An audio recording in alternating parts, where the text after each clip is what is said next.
3, 2, 1 start. महोदय, मैं दिल्ली के संबंध में भी कुछ कहना चाहता हूँ।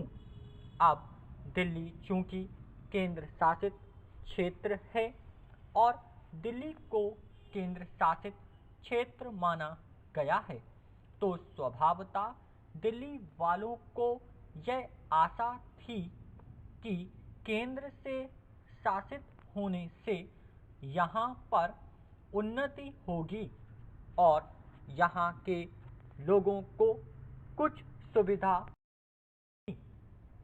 संतोष प्राप्त होगा। किंतु मैं यह देख रहा हूँ और लोगों में भी यह भावना बढ़ती जा रही है कि जब से यह केंद्र शासित क्षेत्र हुआ है, तब से शासन में निरंकुशता आने लगी है और लोगों की ओर ध्यान कम दिया जाने लगा है। इसलिए मैं यह कहना चाहता हूँ कि दिल्ली प्रशासन के पुनर्गठन के ऊपर पुनः जोर दिया जाना चाहिए और हो सके तो उसके लिए एक समिति बैठा दी जाए और उसके लिए सोचा जाए कि दिल्ली का प्रशासन किस तरह का होना चाहिए। मैं चाहता हूँ दिल्ली के प्रशासन के संबंध में आप विचार करें। भ्रष्टाचार के संबंध में यहाँ बहुत कुछ कहा गया है, मैं पुनः उसको दोहराना नहीं चाहता, किंतु इतना अवश्य कहना चाहता हूँ कि आज देश में जनता का जो नैतिक स्तर है वह दिन प्रतिदिन गिरता जा रहा है। सरकार को यह सोचना चाहिए कि उनका वह नैतिक स्तर किस प्रकार उठाया जाए और किस तरह से लोगों की भावनाएं बदली जाएं, किस तरह से लोगों में अनुशासन रह सके, इसके लिए सोचना अत्यंत आवश्यक है। हम जब भ्रष्टाचार की बात कहते हैं तब यह तो सभी मानते हैं कि भ्रष्टाचार है और इसमें कोई दो राय नहीं है कि भ्रष्टाचार मौजूद है। छोटे से अधिकारी से लेकर बड़े अधिकारी तक यह फैला हुआ है। भ्रष्टाचार केवल प्रशासन में है ऐसी बात नहीं है, वरन यह लोगों में भी फैला हुआ है।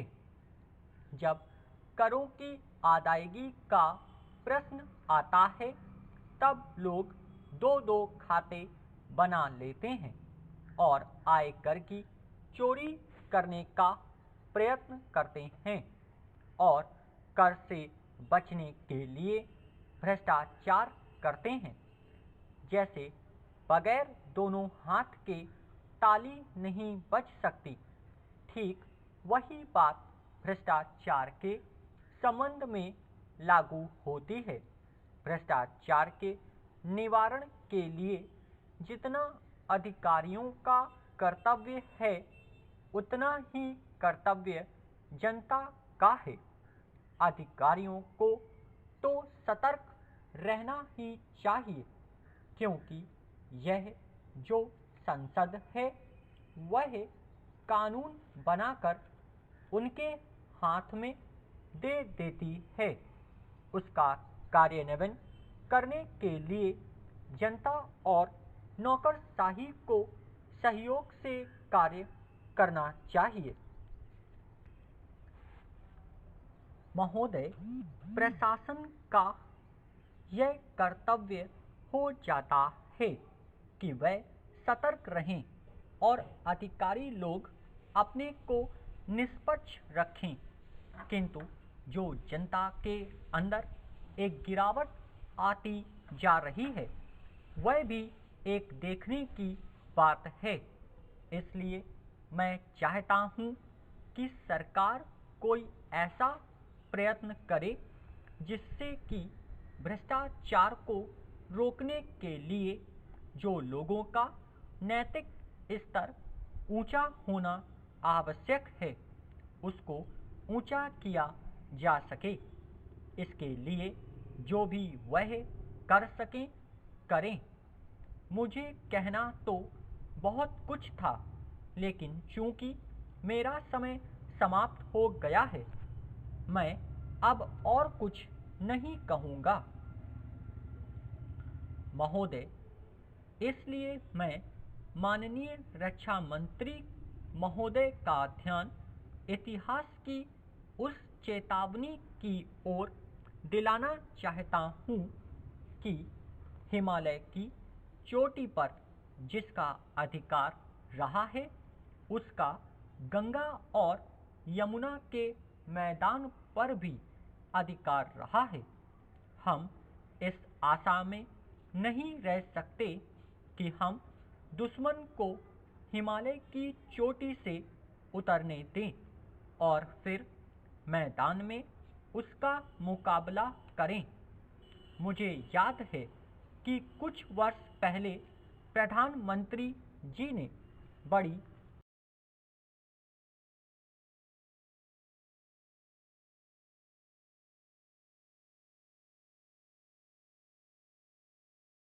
यह नहीं चाहते कि साहब आप टहलते हुए यहाँ आ जाइए।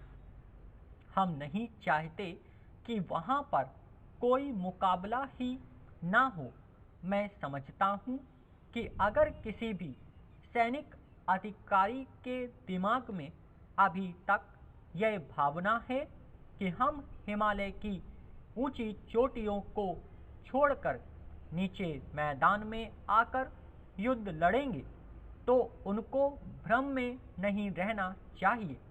यह एक घातक बात होगी, एक आत्मघाती नीति होगी। अगर एक बार चीन का हिमालय की चोटियों पर कब्जा हो गया तो चाहे वह बाद में हम पर हमला ना भी करे, किंतु वहाँ से हम उसको कभी नहीं हटा सकेंगे। इसलिए इस संबंध में स्पष्ट निर्णय किया जाना चाहिए। इसके बाद मैं मध्यवर्ती क्षेत्र के बारे में कुछ कहना चाहता हूँ। पिछली बार जब चीन ने बड़े पैमाने पर आक्रमण किया था तो लद्दाख में और पूर्व के नेपा इलाके में किया था। मध्यवर्ती क्षेत्र में और मिडिल सेक्टर में लड़ाई नहीं हुई थी, लेकिन मेरा अपना अनुमान है और बहुत से लोगों को इस बात की आशंका है कि अगर अब कभी चीन ने दोबारा हम पर आक्रमण किया तो वह मिडिल सेक्टर में करेगा। इसके कई कारण मालूम पड़ते हैं।